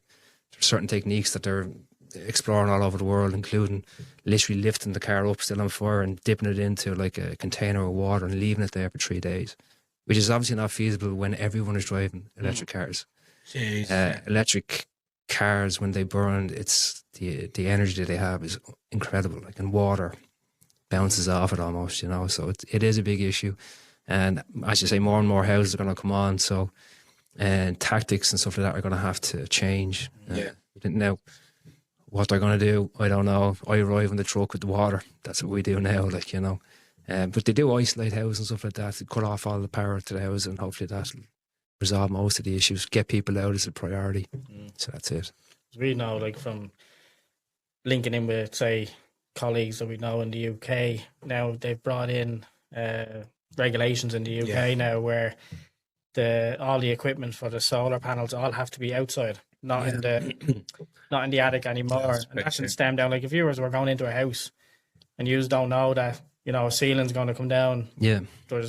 What's the weight of the batteries roughly, like? It could be like 20, 30 kilos. Comes down through that ceiling, like, you know what I mean, with firefighters in there. And the cord, like, so once we start putting water into a house, if it's in the attic, you put water up into that attic, and those roofs become weak. It's a big part of what we're doing as well, is watching where your footing is. But if you have colleagues down below and batteries are dropping on and stuff like that, it's going to be an issue. But like, I know the brigade and brigades all over the world I'm sure they're working on these exact things. So I'm sure plans to be put in place. I'd say, like, the next couple of years anyway, I'd say, like, it doesn't help with the installs that have already gone in and they're already up in the attics, but I'm sure going forward a lot of the companies are bringing out stackable systems that go outside, do you know what I mean? But like you said, once they catch fire, like, there's that's it, ignite themselves. And even isolating them, like, once those batteries get going, like, it's basically they just have to burn themselves out, and that can take a week for a battery to burn out. So it's a cart before the horse type of thing again, where they get everything rolled out and then think about it afterwards. There is a big push to it now, and we do have tools, stuff now that we can for electric cars. Like, we have it's a little device that you plug in. The car thinks that it's being charged, so it won't move. It will never move. So that's a recent development for us with road traffic accidents, because the last thing you want to do in a car with a car accident is for that car to move when you're trying to cut it open or trying to get somebody out. So we can. It's an artificial plug. It leads to nothing, but the car thinks it's plugged in, so it just won't move. Is that? I'd say that's especially challenging for you with a electric car, or like, where do you cut and how can you cut? And that's exactly it, because a lot of learning on that as well, and where they're reinforced, how they're differently, and like airbags, so there's all these things. Where the batteries are exactly. Like, you cut directly through, DC power. So big thing what we do with car accidents is we'll go in and we'll strip the inside of it out, so all that soft that we'll expose and examine everything, and we'll mark where to cut, because it can happen. You cut through like a piston, and it explodes. Because during training they show you what can happen, and it's like a bomb going off. So just the importance of cutting and planning the cuts first. It's not a case of going in and just getting the tools, which we love to do, and just start cutting. You have to prep the car first, stabilise the car, that type of stuff. That probably unwanted time as well if you're in a hurry. Yeah, but it's necessary, because if you don't do it, it can cause injury to you or someone in the car. Yeah, And the whole yeah. objective of cutting the car open is to minimise injury. And if someone is very badly hurt and there's a chance they pass away before you get them out quick, and you cut the car up quick. But if you have time, everything is planned. Yeah, Everything is done. No, it makes sense. Well, we started off with a bit of whiskey. Yeah.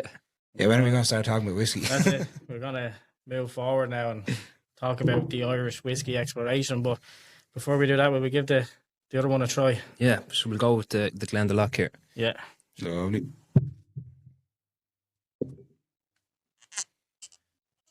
This be Might one sleep of your and- favourites. Yeah, I'm a big fan of these guys.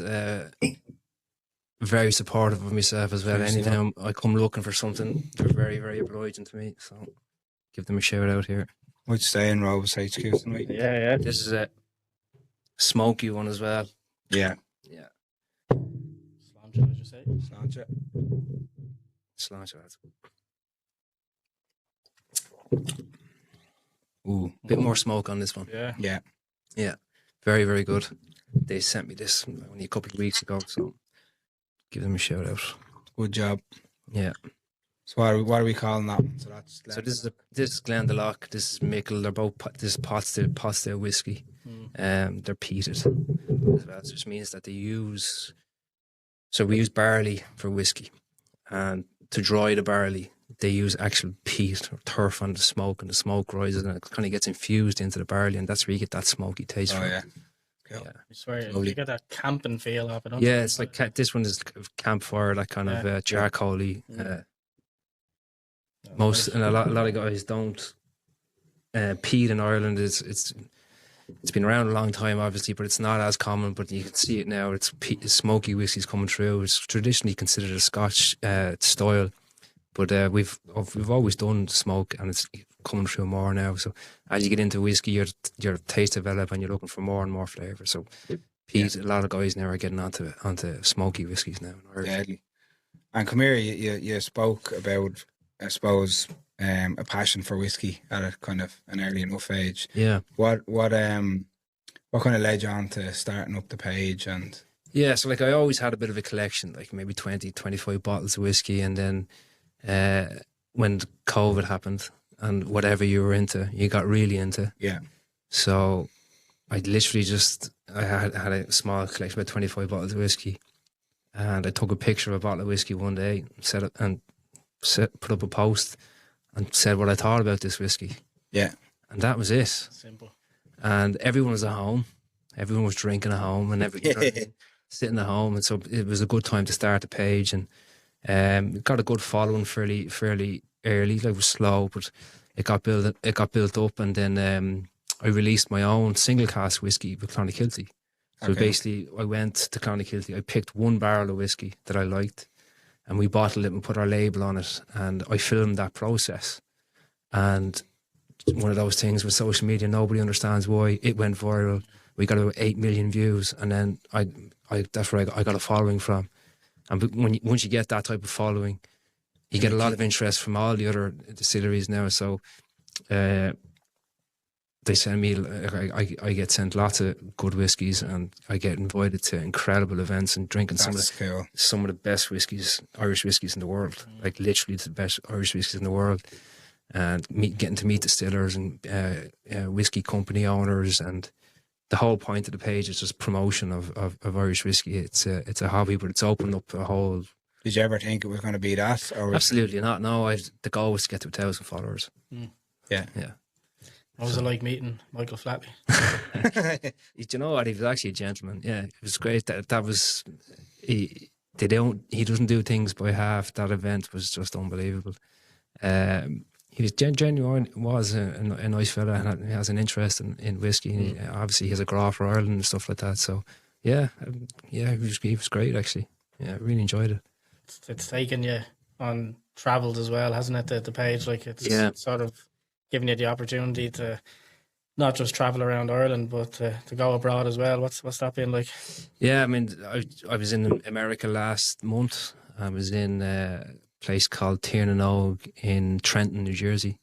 They have an Irish pub there, and it's a proper Irish pub. Like, there's lots of Irish pubs in the US, as we know. Yeah. This is a proper Irish pub. Like, they're promoting Irish culture and very Republican and all this type of stuff.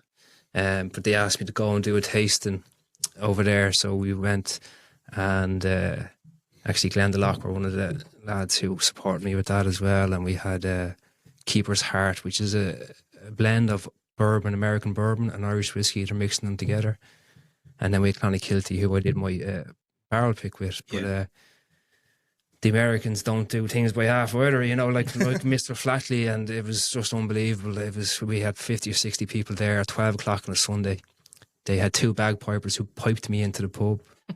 We did like a Q&A, questions, and then we went through a tasting of the whiskies there, and then just had the best crack ever. Like, it was they're really appreciative of people coming over from Ireland. Like, I'm sure I was happy to be there. Like, it was treated like a king. It was my 15 minutes of fame, without a doubt. That's the one thing about Americans, isn't it? Like, they're proud of their Irish roots. Yeah, absolutely. I've been on a cruise, and I've been in Florida, and when they hear the accent, they're running up to you to say, I am 3.2% Irish. I ran it through the system. And do you know Keith Daly? Do you know Keith Daly? Yeah.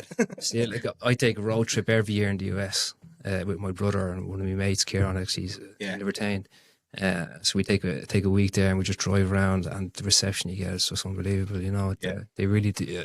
They value the Irish heritage. Yeah. Sometimes they're prouder to be Irish than them. We travel well. Yeah, we travel. We do travel well. We have a good reputation, especially over there. And you cannot do enough. You like that pub, Tiernan Todd there, he just couldn't do enough for me, And when he asked me to come and do a tasting, I said, absolutely, yeah. We'll go next time, Todd. Yeah. You need wingman, Keith, you know what I mean? What's the difference between a good Irish whiskey and a bourbon? Like, what's the difference of the process? So bourbon is just whiskey too. It's another name for whiskey, but they have the bourbon laws over there. So it was brought in years ago to protect the agricultural industry. So their big crop there is corn. Yeah. So Irish and Scotch will use lots of barley and other grains too, wheat and stuff like that. But our big crop for whiskey is barley. So to protect the crops over there and the farmers, they introduced the bourbon laws. So you had the mash bill, which is what the grains are used, had to be 51% corn. So you have to use corn. Then they also have to use virgin barrels. So no whiskey can have been in that barrel before, right? So it makes no sense if you were to set up a company now and put those limitations on you wouldn't. Yeah. Big thing with bourbon's obviously huge. It's huge in the US, and it has a good following over here as well. But for me, bourbon can all taste the same because the mash bill is all very, very similar. It's all corn, which gives it a sweetness. Also, the oak. Virgin oak, so fresh barrels. Yeah, the whiskey goes into fresh barrels. So what we do is when they're finished using those when the whiskey comes out of those barrels, they can't use them again legally and call it bourbon. So we take those barrels and we use that to influence the flavour of Irish whiskey. So we benefit massively from the bourbon. These bourbon laws. Their whiskey sitting in the cask for so long. Yeah, so think that these are fantastic barrels, and they're infused with these flavours. Yeah. And we take that and we put our whiskey in, which has its own flavour profile. Yeah, yeah. So we have the Irish style of whiskey, the quintessential Irish whiskey is single pot still whiskey, which is barley and unmalted barley.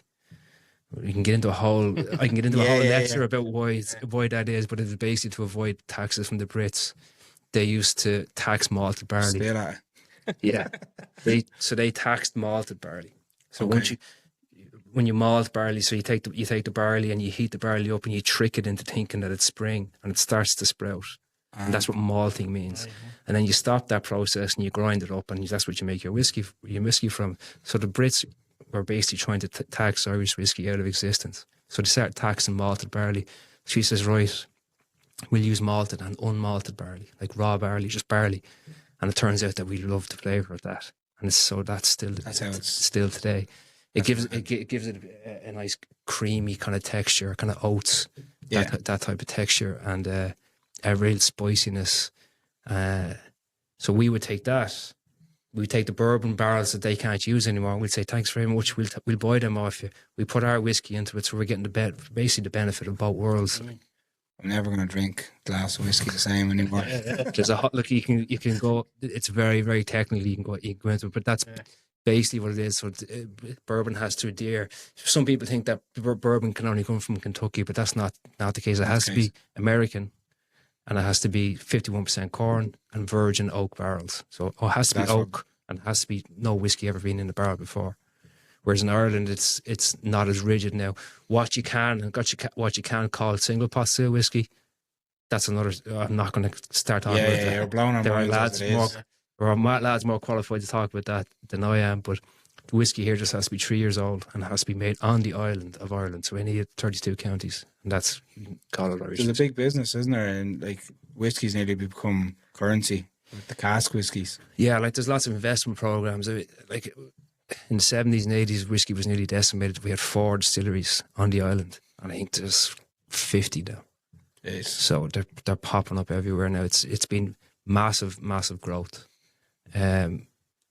Whether that growth can be sustained is another thing. We might lose 1 or 2 of them, but I do think that Irish whiskey is going to continue on to build up. And before Prohibition, we were the biggest whiskey in the world. Yeah. Prohibition came in. Our access to the US was cut off, obviously. Yeah. But the Scots had a way into the US market via Canada because it's part of the Commonwealth. Yeah. We were just basically cut off. We lost most of our distilleries. But before that, Ireland had the best reputation for whiskey in the world. Yeah. It was smooth. It was easy. It was easy to drink, and the flavour was just better. We triple distill, whereas the Scots are double distill, so it's a bit more of an edge to it. Yeah. But the US was the big market and continues to be the big market. So when it was cut off, it decimated us. We left with the big distilleries that everyone knows: Bushmills, Tullamore, Idea, which is Jameson. Yeah. And then like Powers and a few other brands that amalgamated together to form IDL, which is basically Jameson, the Jameson company. Yeah.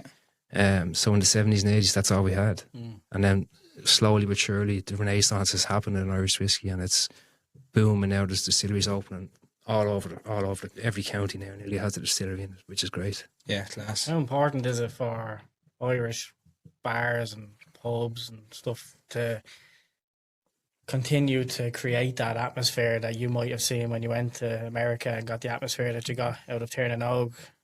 Has there been places that you visited around Ireland that have given that vibe, like while you've been on your travels? Oh yeah, like there are pubs in Ireland that have leaned into the whiskey thing really hard, and they've done an amazing job becoming whiskey pubs. Yeah.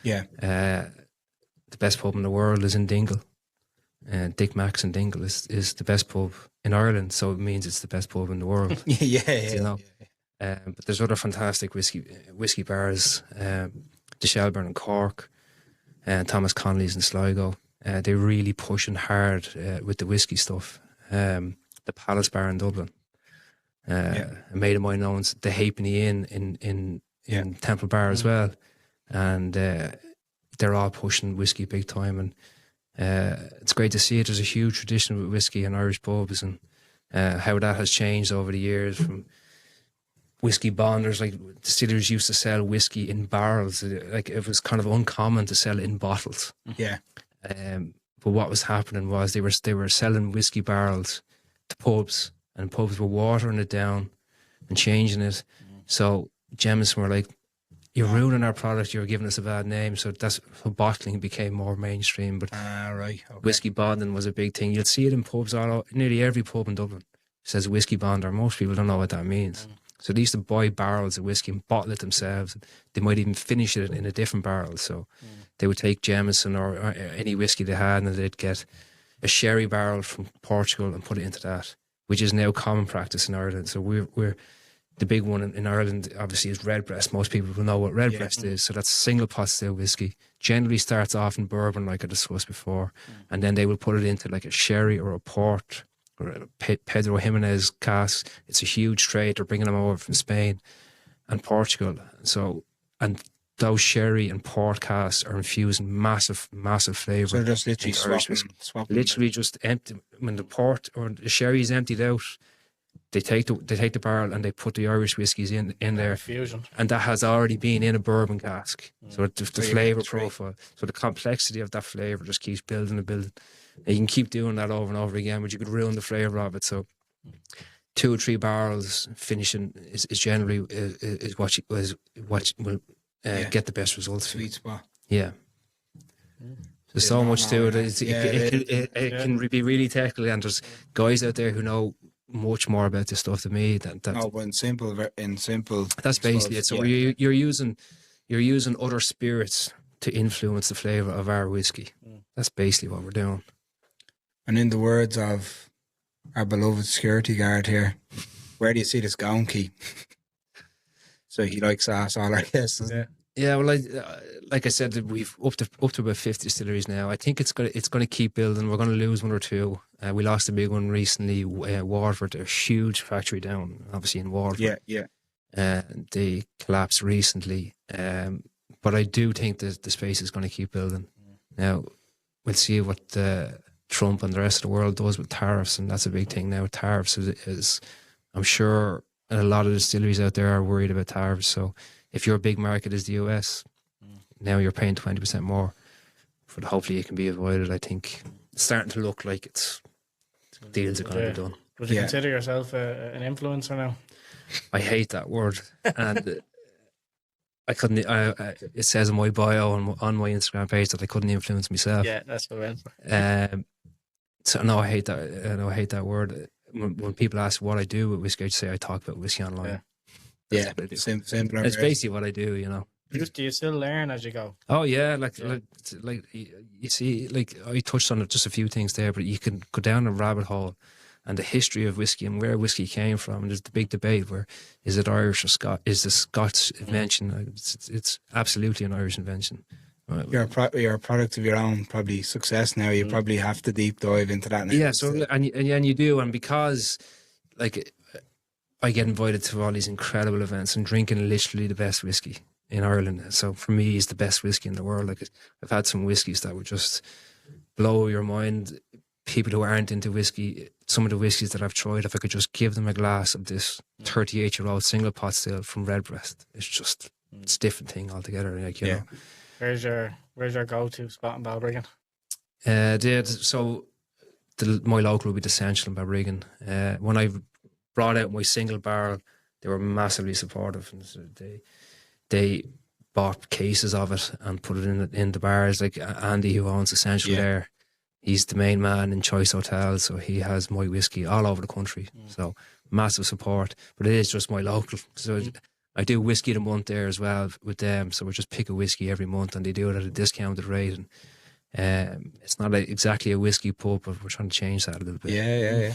We're doing that there fun. If you had, if you could sit 3 people down in the Central with you, any 3 people you wanted to have a glass of whiskey, who would it be? Live or dead? Both. Either or. No, live. Go live, because it'd be a bit weird. Yeah, I'm the ghost there. I thought this question would come up, and I had thought of people, and they're all dead, so I'm gonna have to come up with something else on the fly. No, go deceased as well. Yeah. So look, just people I'm fascinated by. You could go and try and impress by saying Aristotle and that type of stuff, but I always am a big fan of JFK. I just think the stories that he could tell you would just be unbelievable. Outrageous, yeah. Did he see anything the last minute? Yeah, well, he was a bit of a bio, as we know, you know, and the big Irish connection, big fan of JFK. There's a big poster of him in my whiskey room at home. I've seen every documentary about him, so stuff like that I'd be fascinated by. One living, I'm a huge Springsteen fan, so I just think something like that. For me, if I could do something like that, it'd be more about just having the crack and having a bit of fun, somebody to entertain you. You can sing, sound. Yeah, exactly, you know, that type of stuff. Obviously there are people you'd like to meet, you know, but maybe not have maybe not spend the night drinking with them. You know? Yeah. You've got one left. One more. We'll go for someone who's alive, will we? So might happen then. So JFK and Springsteen might be a bit stiff. So we go with a comedian maybe. I'm a huge Ricky Gervais fan. I love everything he does. I've followed him for years, and I just think he's hilarious. And Yeah, he's gas. I like his no bullshit approach and stuff like that. And I'd say he's got crack on the beer. Yeah, That's exactly. Good man to have a whiskey with. Definitely.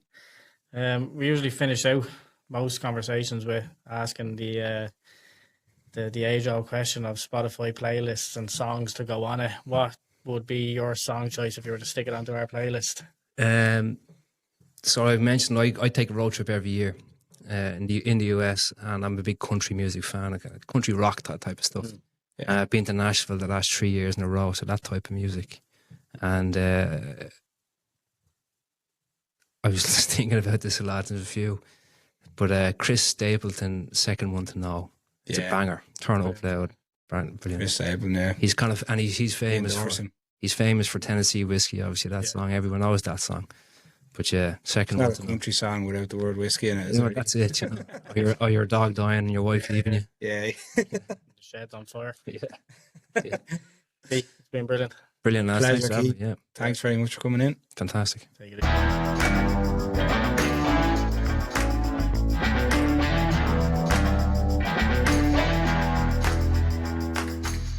Right, that's it. Another episode in the can. Great chat with the guests, Keith. What do you think? Great insights. Thanks very much to Tom, Ella and Keith for joining us. Tom and Ella, thanks for filling our bellies full of donuts, and then to Keith for getting us our little tipple to wash it down. Fair play to you.